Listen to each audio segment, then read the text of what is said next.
Kamu lagi nyari game anime baru, tapi takut salah pilih karena sekarang kebanyakan game cuma kelihatan bagus, tapi nggak bertahan lama di HP. Di 2026 ini, ada beberapa game anime yang mulai bermunculan. Ada yang baru rilis, ada juga dari anime besar yang lagi ditunggu banget tahun ini. Bahkan ada yang belum semua orang bisa mainin. Dan masalahnya, nggak semuanya worth waktu kamu. Jadi di video ini, aku udah pilih 5 game anime paling menarik tahun ini. Baik yang udah bisa dimainkan, maupun yang masih layak buat kamu tunggu. Penasaran dengan gamenya?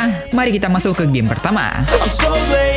My Hero Academia United Survival. Game My Hero Academia ini cuma nunjukin 15 detik trailernya, tapi udah bikin banyak orang mulai nebak-nebak. Namanya My Hero Academia United Survival. Game resmi yang lagi dikembangin sama Clap, dan rencananya bakal rilis global tahun ini juga. Masalahnya, nggak ada yang benar-benar tahu ini game bakal jadi seperti apa. Gameplaynya belum jelas, kombatnya masih menerka-nerka. Bahkan dari trailernya aja yang cuma 15 detik, yang cuma kelihatan cuma desain-desain karakternya aja. Dan justru di situ menariknya, karena banyak yang mulai percaya rumor game ini bakal ke arah action RPG. Kalau itu benar, artinya kamu bisa langsung turun ke battle pakai karakter dari dunia My Hero Academia dengan skill, efek, dan kemungkinan tim battle yang lebih bebas. Tapi lagi dan lagi, semua ini masih asumsi, dan itu yang bikin orang penasaran. Kamu belum tahu gamenya bakal sebagus apa, apalagi ini game bakal hadir di mobile, Android, iOS, bahkan ada versi PC-nya juga.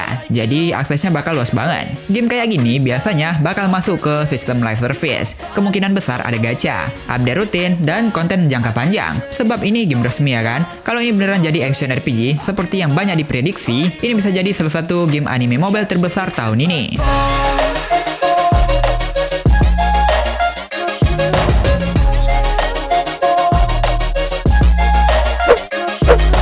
Sword Art Online Echoes of Aincrad. Kalau suatu hari, kamu masuk ke dalam game dan nggak bisa keluar, dan satu-satunya cara buat hidup adalah bertahan sampai akhir. Ini bukan konsep anime lagi, ini game yang beneran lagi disiapkan. Namanya Sword Art Online Echoes of Aincrad. Game resmi dari Bandai Namco yang bakal rilis 10 Juli 2026 ini. Tapi beda dari game Sword Art Online sebelumnya. Di sini, kamu bukan jadi Kirito. Kamu adalah karakter yang kamu buat sendiri. Dan itu artinya, semua keputusan ada di tangan kamu. Dari cara kamu build karakter, sampai cara kamu bertahan hidup. Buat gameplaynya ini full action RPG. Kamu bakal explore dunia Aincrad ini, dari kota sampai dungeon, lawan monster, dan naik level kayak RPG klasik. Tapi itu bukan sekedar RPG biasa, combatnya real time, berat, dan butuh timing. Kamu harus mikir stamina, positioning, dan kapan harus attack atau mundur. Dan makin jauh kamu masuk, gamenya makin kejam. Karena di sini, ada sistem yang bikin semuanya beda, dead game mode. Kalau kamu mati, progres kamu bisa hilang. Dan itu yang bikin tiap fight terasa penting. Kamu gak cuma main, kamu bertahan, dan kamu gak sendirian.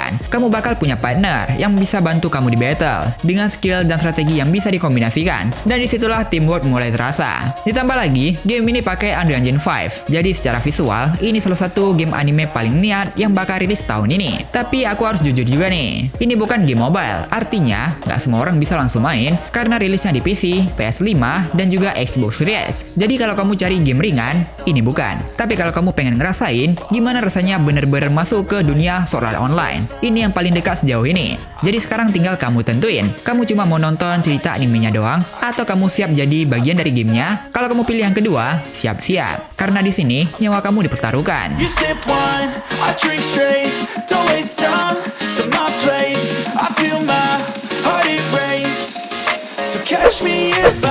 Dissidia Duellum Final Fantasy. Game fantasi ini udah rilis, tapi anehnya masih banyak yang belum sadar. Dan ini bukan game kaleng-kaleng. Ini resmi dari Square Enix, tapi sekarang baru rilis di server US doang sejak 24 Maret 2026. Jadi wajar kalau belum banyak yang tahu. Kelihatannya ini game cuma game mobile biasa. Layar potret, kontrol simple, tapi justru itu yang bikin banyak orang salah paham. Karena di balik tampilannya, game ini jauh lebih kompetitif dari yang kamu kira. Namanya Dissidia Duellum Final Fantasy. Di sini kamu main 3 lawan 3. Tapi bukan cuma PvP biasa, kamu harus lawan monster, rebutan bos, dan ngalahin bos lebih cepat dari tim lawan. Artinya, bukan cuma damage yang penting, tapi juga timing dan kerja sama tim. Dan ini yang bikin beda. Kamu gak diem kayak game turn based buat nunggu giliran. Kamu harus gerak, positioning, dan ngerti kapan harus masuk atau mundur. Kalau kamu salah langkah dikit, game bisa langsung kembali. Apalagi karakter yang dipakai, semua diambil dari dunia Final Fantasy. Dari Cloud, Lightning, sampai Warrior of Light. Semuanya punya role dan gaya main yang berbeda. Dan jujur aja, untuk ukuran game potret, grafiknya ini niat banget. Efek skill, animasi, sampai detail karakter. Kelihatan jelas ini bukan game asal jadi. Tapi aku harus jujur juga, game ini punya fitur auto. Tapi kalau kamu cuma ngandelin auto, kamu bakal kesulitan ngimbangi player yang benar-benar ngerti timing dan positioning. Jadi ini bukan game yang cuma tinggal pencet dan menang. Di sini, cara kamu main tetap tentuin hasil. Mereka kira ini game santai, padahal sebenarnya cukup kompetitif. Seriusan gameplay ginian paling disukai oleh player Jepang banget. Tapi kalau kamu tipe yang suka game kompetitif, ini bakal kerasa beda. Jadi sekarang, tinggal kamu tentuin, kamu bakal main game ini nggak?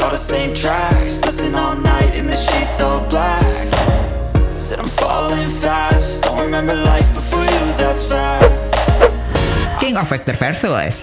Game ini bahkan belum rilis global, dan buat nyobain aja, kamu butuh akun Cina. Ribet banget, tapi justru itu yang bikin banyak orang penasaran. Namanya King of Fighter Versus, game fighting mobile resmi dari SNK yang baru masuk tahap tes sejak 15 April kemarin. Dan kalau kamu pernah main The King of Fighters, kamu pasti ngerti kenapa ini menarik. Ini bukan sekedar game baru, ini franchise legendaris yang coba dibawa lagi ke mobile. Dan jujur aja, mereka nggak ubah DNA-nya. Gameplaynya tetap classy fighting 2D, bukan 3D bebas kayak game arena, tapi duel langsung, cepat, fokus ke skill, kau bakal ngerakit combo, baca gerakan lawan, dan timing jadi segalanya. Efek skillnya juga nggak main-main, tiap karakter punya animasi yang khas dan kerasa impactnya. Dan di mode PvP-nya, kamu bawa 3 karakter, tapi fight-nya tetap 1 versus 1, kalau satu kalah langsung ganti karakter berikutnya, dan setiap round itu selesai, cuma sekitar 1 menitan doang, cepat, tapi intens. Gak sampai di situ, orang barat suka banget dengan game ginian. Kalau memang versi ini berhasil, kemungkinan bisa jadi esport mobile terbaru loh. Dan ini yang bikin beda dari game mobile lainnya. Karena walaupun di HP, feel-nya tuh masih kayak arcade.